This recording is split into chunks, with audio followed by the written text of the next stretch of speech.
Hi అండి, అందరికీ నమస్కారం అండి. ఫ్రెండ్స్, మనకి ఇప్పుడిప్పుడే మరొక బ్రేకింగ్ న్యూస్ అప్డేట్ అయితే రావడం జరిగిందండి. అది కూడా జగన్కు ఊహించని గుడ్ న్యూస్. కేంద్రంలో కీలకంగా మారిన జగన్, ఓడిన జగన్దే పై చేయి అంటూ ఇప్పుడే మనకు ఒక బ్రేకింగ్ న్యూస్ అప్డేట్ అయితే రావడం జరిగిందండి. అయితే ఇందుకు సంబంధించిన పూర్తి వివరాలు అయితే మన వీడియోలో తెలుసుకుందామండి. వీడియో మాత్రం ఎక్కడ స్కిప్ చేయకుండా చూడండి ఫ్రెండ్స్, అప్పుడే మనకి పూర్తి సమాచారం అయితే తెలుస్తుంది. లేట్ చేయకుండా వివరాలు వెళ్ళిపోదామా ఫ్రెండ్స్. నాది ఒక చిన్న రిక్వెస్ట్ ఫ్రెండ్స్, వీడియో అయితే చాలా మంది చూస్తున్నారు కానీ సబ్స్క్రైబ్ అయితే చేసుకోవడం మర్చిపోతున్నారండి. సబ్స్క్రైబ్ అయితే చేసుకోండి, ఎందుకంటే ఇలాంటి ముఖ్యమైన అప్డేట్స్ ఎప్పటికప్పుడు మీకు తెలియజేస్తూ ఉంటాను. లేట్ చేయకుండా వివరాలు వెళ్ళిపోదాము.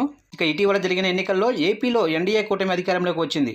మొన్నటి వరకు 151 స్థానాల్లో ఉన్న వైసీపీ కేవలం 11 అసెంబ్లీ స్థానాలకు మాత్రమే పరిమితమైంది. 4 పార్లమెంటు స్థానాల్లోనే వైసీపీ విజయం సాధించగలిగింది. తిరుపతి, రాజంపేట, అరకు, కడప పార్లమెంటు స్థానాల్లోనే వైసీపీ అభ్యర్థులు విజయం సాధించారు. వైసీపీ ఈ స్థాయిలో ఘోరంగా ఓడిపోతుందని ఎవరూ ఊహించలేదు. వైసీపీ ఓడిపోవటం, బీజేపీ, టీడీపీ కలిసి ఉండటంతో జగన్ ఇబ్బంది పెడతారని, గతంలో ఉన్న కేసులను మళ్లీ వెలికి తీస్తారని అంతా భావిస్తున్నారు. ముఖ్యంగా ఈ విషయంలో టీడీపీ అధినేత చంద్రబాబు కేంద్ర బీజేపీ పెద్దలపై ఒత్తిడి తీసుకొచ్చే అవకాశం ఉందని అంతా అంచనా వేస్తున్నారు. అయితే ప్రస్తుతానికి ఆ పరిస్థితి అయితే కనిపించడం లేదనిపిస్తుంది. కేంద్రంలో ఎన్డీఏ అరవకొర సీట్లతో మాత్రమే అధికారంలోకి రావడమే దీనికి కారణం.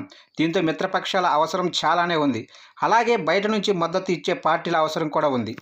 దీంతో ఇతర పార్టీలపై ఆధారపడాల్సిన పరిస్థితి ఏర్పడింది. ముఖ్యంగా రాజ్యసభలో ఇతర పార్టీల మద్దతు బీజేపీకి చాలా అవసరం. వైసీపీకి రాజ్యసభలో ఎక్కువ స్థానాలు ఉండటం, టీడీపీకి ఒక్క స్థానం కూడా రాజ్యసభలో లేకపోవటం ఇప్పుడు ఆ పార్టీ అధినేత జగన్కు కలిసి వచ్చేలా కనిపిస్తుంది. వైసీపీకి రాజ్యసభలో 11 మంది సభ్యులు ఉన్నారు.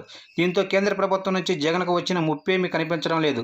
ఎందుకంటే ఇప్పట్లో రాజ్యసభ పదవులు ఖాళీ అయ్యే పరిస్థితి కూడా లేదు. 2026 జూన్ నెలకు 4 స్థానాలు రాజ్యసభలో ఖాళీ అవుతాయి. దీంతో వైసీపీ సభ్యుల మద్దతు కేంద్రానికి తప్పనిసరిగా అవసరమవుతుంది.